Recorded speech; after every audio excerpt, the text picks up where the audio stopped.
It's our favorite complete recipe collection filled with mouth-watering homemade dishes featuring breads, breakfasts, appetizers, lunch dinners, and desserts. Get out your measuring cups, mixer, and chopping board. The Home and Backyard Cookbook begins right now.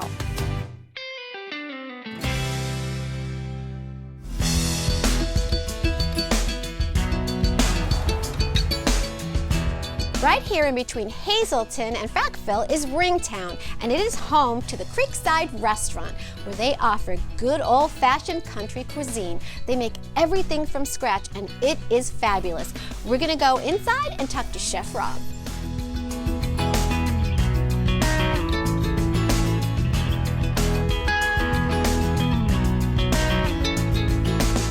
Well, I'm here in the very busy kitchen with proprietor Rob Orozco of Creekside restaurant right here in Ringtown. And Rob, what are you making for us today? Today I'm going to do like a little variation of two specials that they like to run here. It's a chicken franchise, and it's topped with a Maryland crab cake. And I'm going to use a little yellow pepper hollandaise and some seasonal vegetables and potatoes to accompany it. Nice. All right, well first we're going to saute the chicken breast. Okay. So we're going to take the 5-ounce chicken breast, we're going to dredge this in the flour, shake off all the excess, and then place it right inside the egg wash. Alrighty. You have to make sure your pan's hot, Jackie, otherwise it's just going to lay flat and you'll have an omelet and not much chicken franchise. All right? You see how the oil starts to swirl like that?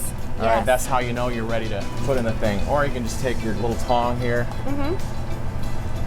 Oh, and you can see it start to fry. If it starts already. to fizzle a little bit, then you know you're good. If it starts to smoke, you're going to burn it. And it'll be not good. burned on the outside and raw on the inside. We don't want that. And then we let this cook for 3 minutes. All right. On each side, 3.5 minutes. All right. Then we flip it over, we cook it for about another 3 minutes on the other side. It's getting nice and golden. So now we're just going to take this off. All right. We're going to set it on the side. Okay. And then we make our sauce. Okay. We deglaze it with a little white wine, Chablis, whatever you like. 3 ounces of chicken stock. A pinch of salt and pepper. I let that reduce a little bit, just because otherwise it'll break.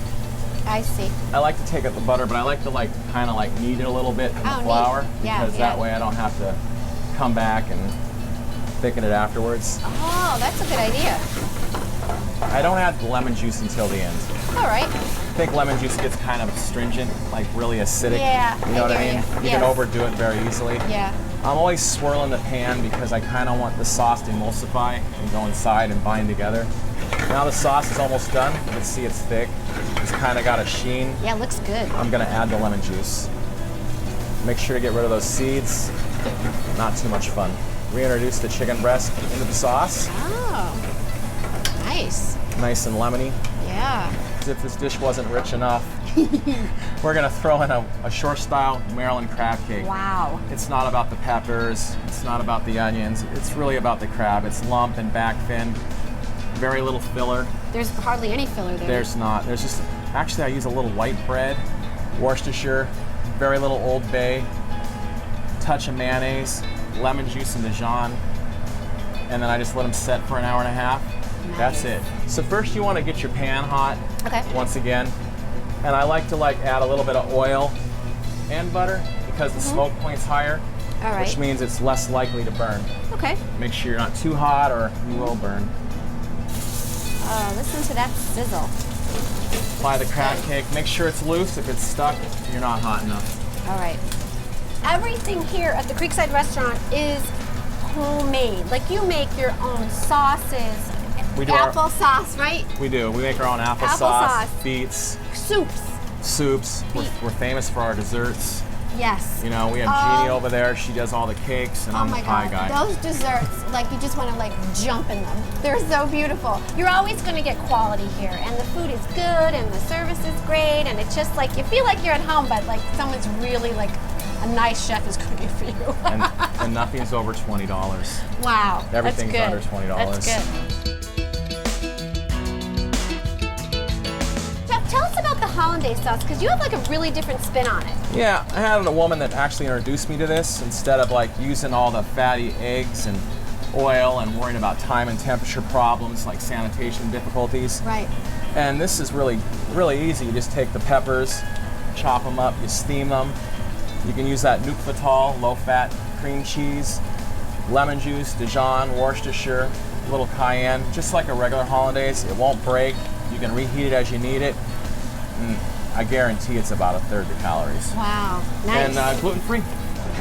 So I'm gonna put this all together, a vegetable medley, and some roasted red skin potatoes, which I just tossed with a little olive oil, salt, fresh cracked pepper, and some thyme from my garden. That's right, we wanted to mention that. Like, you have this really cool outdoor garden, like right out back in the kitchen. One of my customers built that for me. He just took some old scrap lumber and put it together. Yeah, I mean, you can go out there and pick your fresh herbs that you utilize in your dishes. We try to. I try to make pesto when I have a lot of basil. Nice. I use a lot of thyme in soups and stews and sauces. Things that are in season. That's what I love. And then I try to go to the farmer's market there in hometown, and that's pretty good too.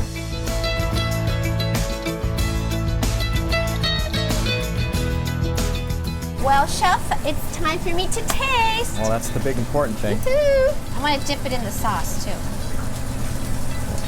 Oh gosh, that is so delicious. I love the chicken with the crab cake. And you know what? You're right, that hollandaise sauce is good. It's not heavy. Right, or eggy, or high in fat. Very smooth, very light. Very good. And even this sauce too, I like. The lemon butter sauce? Lemon butter, yeah. There you go. Oh, it's just the perfect blend of flavors. Well, thank you so much for having us. And I know folks want to visit here at the Creekside restaurant. Give us some information. Well, we're in a little town called Ringtown at 116 Ringtown Boulevard, 17967. You can catch us on Facebook. So once again, thank you, Chef Rob, and we really appreciate you having us here at the Creekside restaurant in Ringtown. It was great having you. Thank you, Jackie. Thanks.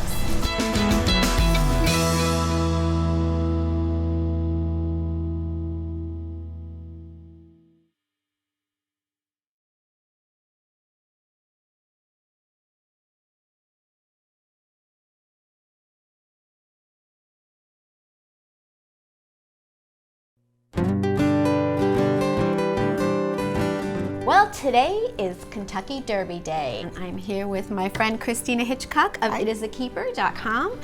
And we are decked out in our dresses. We are, right? We're all gussied up. For the Derby, and we have our hats, but of course we're missing the mint julep, right? We need our signature cocktail for this event. That's right. So how do we put together a mint julep? Okay, so mint juleps are very easy to make. There's basically just 2 ingredients. Okay. So we're going to start with some good old-fashioned Kentucky bourbon. All right. And I'm making 2 mint juleps here, so we're going to use a cup of the bourbon. And to our bourbon, we're going to add 1/2 cup of this minted simple syrup. So a simple syrup is just sugar, water, and some mint leaves cooked down. And it's like a nice thick sauce. So I'm going to do about 1/2 cup of that. Now, for those of you who may want to make the mint julep, you could probably do a lemonade and put some mint in it or something if you don't want to do an alcoholic drink. Absolutely. Yeah. Or iced tea. You know, if you wanted it to look right, you know, yes, you're with right. some mint in there. Yeah, very good. So I'm just going to give that a stir. There we go. And traditionally, mint juleps are served in glasses like this. Now, they're usually metal, but we have glass ones here. And you fill the glass with crushed ice because we're just drinking that's straight. some straight on bourbon here. So I'm just going to fill the glass with the It's a relatively simple drink, isn't it? Yeah, it's very simple. Put your little straws in there. Yeah, we'll just garnish it a little adorable bit. straws. Straw, and of Isn't that course cute? we have a sprig of mint ready to go. And we're all set to We are watch all the set. Run for the Roses. We are ready to run. Well, before we taste our mint juleps, we're going to make some adorable horse cookies that you can serve if you're having a party. I'm so excited. All right.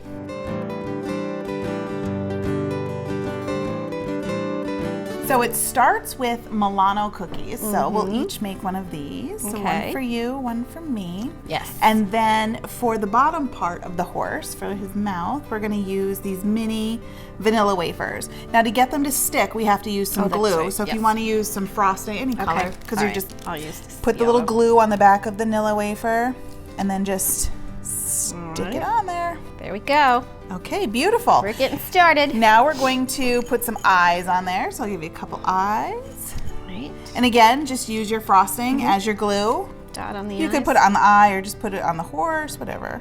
There's no wrong way. That's true. You can see them starting to take shape. Oh, I know. It's so cute.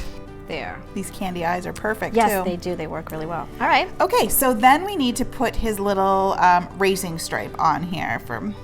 So pick any color you like. There's the yellow, there's blue, red, green, whatever. I think I'm gonna try a green. What would you like? Just pass me anyone. I'll use red. Okay. And then you just sort of draw a little rain. a little rain, right?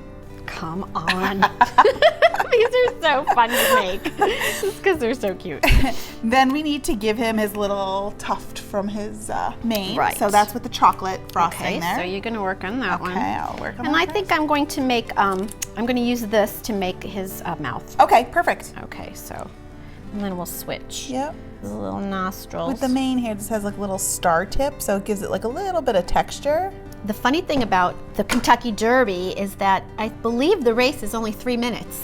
It's a quick race, but you can have all the fun before and after. Absolutely. It's always fun to do this. To get together. Now he needs one more little thing. We need to give him some ears. So I have that's right. some vanilla frosting here in this bag, just a zip top bag, and I just cut a little tiny bit off the tip of it. And I'm gonna just give him Oh my gosh. some Look at ears his right little there ears. next to his mane. Oh, so cute. And we made a tester earlier, and if you'd like, you can put some adorable little teeth on the horse too. So We were having fun with it. yeah. These are absolutely adorable. And there you have it. The perfect treat for the Kentucky Derby.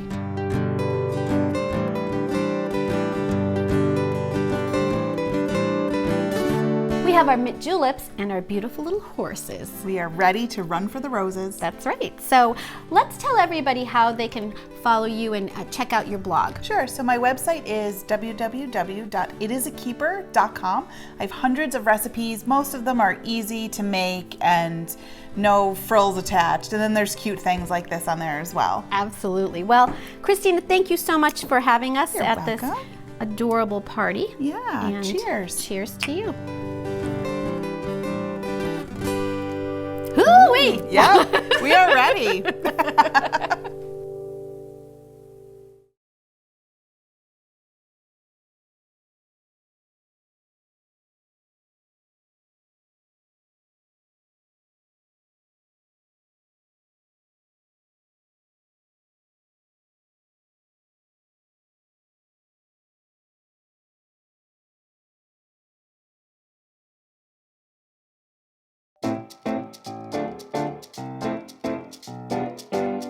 Powerhouse Eatery is housed in a former power plant, which was used to power the Whitehaven Sanatorium, which housed patients with tuberculosis in the early 19th century. And the first half of our building was here until tuberculosis basically became an epidemic at the time, and then the second half of our building was expanded to have increased capacity for the sanatorium on top of the hill today. People definitely who are coming off the highway have like a big shock because we are off of a highway. We do have highway signs. So I think a lot of times people think they're just rolling into like, you know, a normal diner, just a normal restaurant, and then they walk into a power plant, which is definitely something abnormal. I think a lot of what we do is about our restaurant, but then the second part of it is a lot about preserving the history that once was here and, you know, maintaining that ability for people, especially the younger generation, to see, you know, what used to be here and how much hard work used to happen here in the past.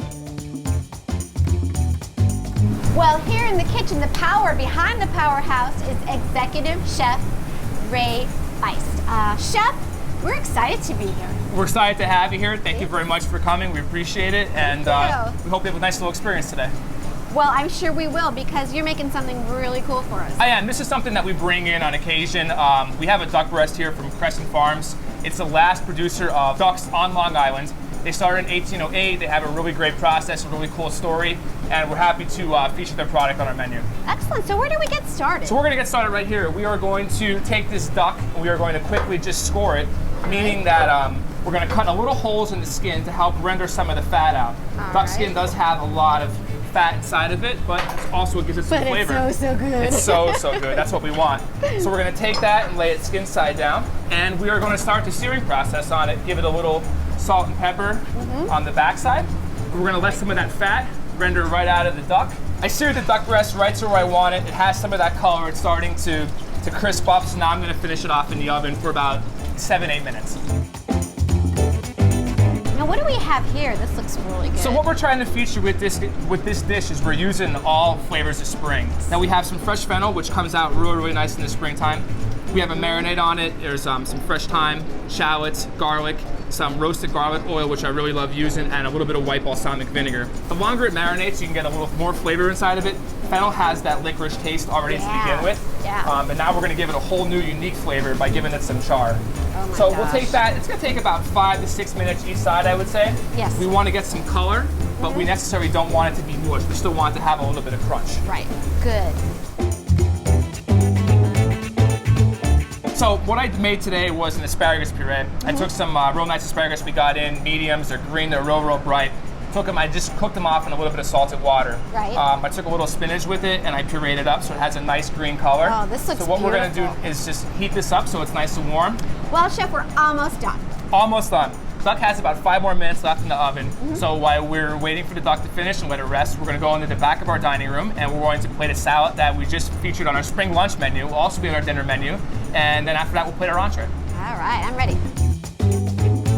All of our menu covers are actually old manuals, and so it's really cool because you'll put down all sorts of different menus on the table, and guests will be like, oh, we got all different menus, and it's like, no, it's all the same menu inside, it's just all the covers are different manuals from the pieces inside, and you'll see guests and families walk around, try to, patch the manuals with actually what pieces of equipment we have here in the restaurant today.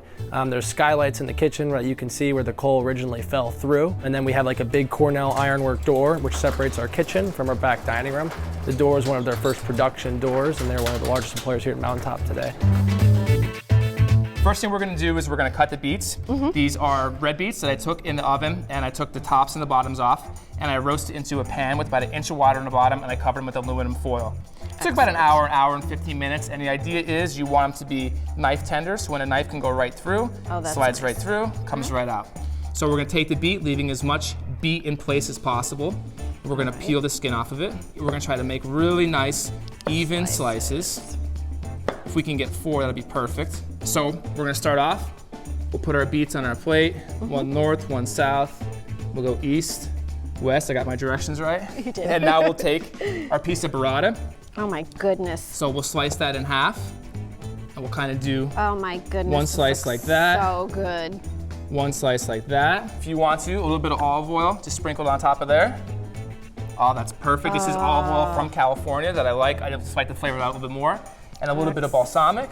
And then we'll finish it off with a little bit of salt and pepper and some microgreens for color. Now, there's something else we have to prepare, right? Yes, actually, you're gonna help me out. You're gonna prepare this. We're making a Meyer lemon vinaigrette. Nice. Meyer lemons are a cross between a citron and a mandarin. Popping up right now, it's that season, and they have a really, really fresh, almost bitter, lemony, orangey kind of taste to it. We're gonna start off with some roasted garlic. Right. And then we're gonna hope our honey pours out of here. All right, that's all we're gonna need right You there. can't rush honey. You That's know what right, I mean? you can't rush it, can't. especially in this weather. It's a diva. So we're gonna take we're gonna take some Meyer lemon zest. That's gonna go inside there. Yes. And then Meyer lemon juice. And then we're gonna do a little bit of salt and pepper. All right, you're just gonna start to whisk. Just whisk around a little bit.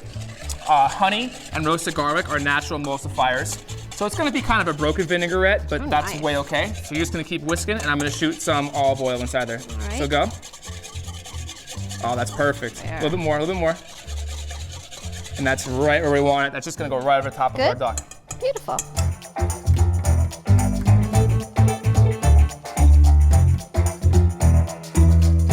Okay, Chef, I am going to taste this baby. You're up, Jackie. I am up and I am ready.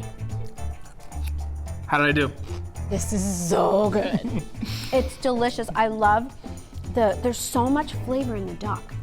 The duck is fantastic. I heard the crunch of the fennel when you bit Yes, into it. You I have know. the acid and like the sourness of the Meyer lemon. Oh, the lemon. It's the whole combination is perfect. You've Thank really you. done well here. Thank you very much. Thank you so much for preparing this for us today. And I know so many people are going to want to visit the Powerhouse Eatery, so give us some information. So Powerhouse Eatery, we're located off of exit 273 on Interstate 80. We are located, our address is 60 Powerhouse Road in Whitehaven, Pennsylvania. You can check us out at www.pheatery.com, and all of our social media is Powerhouse Eatery. Check us out. Absolutely. Good friends, great food here at the Powerhouse Eatery. Thank you so much, Chef. Thank you very much.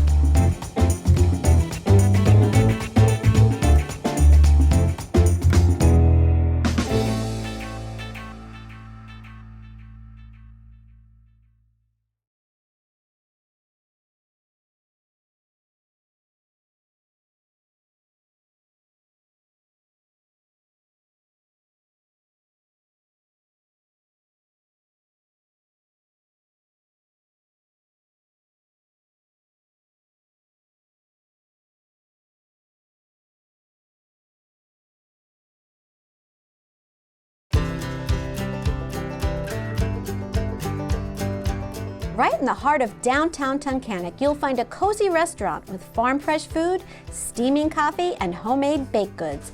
It's called Country Kitchen by Bree. Well, we're excited to be here at Country Kitchen by Bree, and this is Brianna, the owner. And Brianna, you have such a great menu, and I know we're going to talk about it a little bit later, but everything's pretty much farm to table. Yes. And you're going to prepare a fun dish for us today. What are you making? We're making a farmer's egg bowl. So Ooh, in nice. that we have the farm fresh eggs. We also have onions, peppers, a farmer's cheese, there's some seasonings, and we're gonna use the sweet potatoes. Excellent. Well, let's get started. We'll put the oil down in the bottom of the pan here. And then we're gonna start with our sweet potatoes first. We'll Okay. just put them right in the pan. All right, we have that. And what's next? We'll do the broccoli. As we were saying, all of these items come from local farms, which is really great. Oh, they do. You're a very big believer in the farm to table. I am, yes. We have about a dozen now that we work with. Nice. The farthest we use is right outside of hometown. Excellent. So we'll let this cook. Okay. Now we're just gonna season what we have in here. Just a little bit of pepper. Okay. And then I put a little bit of garlic in there. Nice. Just a little bit. Is this a dish that you could change with the seasons, or is this more of like a summer dish? You can change it with the seasons. So when we first started, I had the rutabagas in it. I had parsnips, sweet nice. potatoes. It was a totally different. A lot of the root vegetables, right? Yes, it was all root vegetables. Yeah. And I had like a spicy cheese, a smoked cheese. Still the same idea and dish. You can just change what you put in it. Right. Now we can add our spinach. Yes, we'll just put that in there. So many good things in this dish that are so good for you. And now I'm gonna add the bell peppers. Just gonna give it a little stir again. Okay. Great. The spinach cooks down really quickly, doesn't it? It does. It gives it nice color, some good flavor, some iron in there. It's a nice, well-rounded dish that you can use either for breakfast or for dinner. So this is a red pepper jam that we make, and it's not too spicy. But a little kick. A little bit, but it gives the dish a really nice flavor. Yeah, I like the fact that you make these things here right in-house with jellies and Yeah, we do all our own pie fillings, soups. apple butter, pumpkin butter, the Yep. soups. So we're gonna add our eggs. Your nice farm fresh eggs, right? I like how it's all done in one pan too. It's a one-pan dish, Yeah, easy cleanup. Yes, I love a one-pan dish. You only have to use one. Yeah. And these eggs are super nice. You can always tell a store egg from a farm fresh eggs because the yolk is a lot darker. I just let that sit for a minute and then we chop it with our cheese. So this is the farmer's cheese, also done locally. I just sprinkle it right on top and then it melts. And then we always serve them with our homemade bread. And there you have it, our farmer's egg bowl.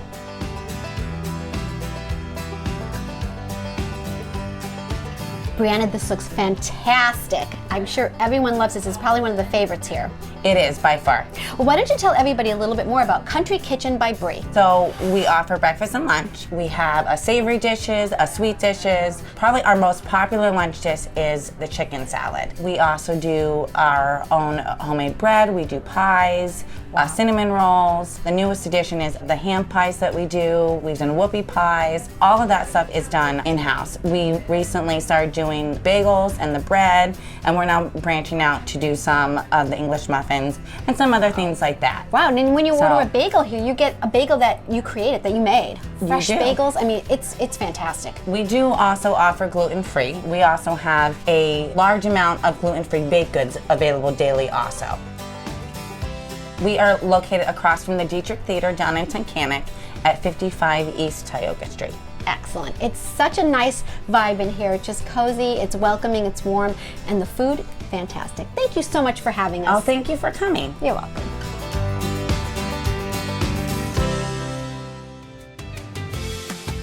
We'll see you next time on the Home and Backyard Cookbook.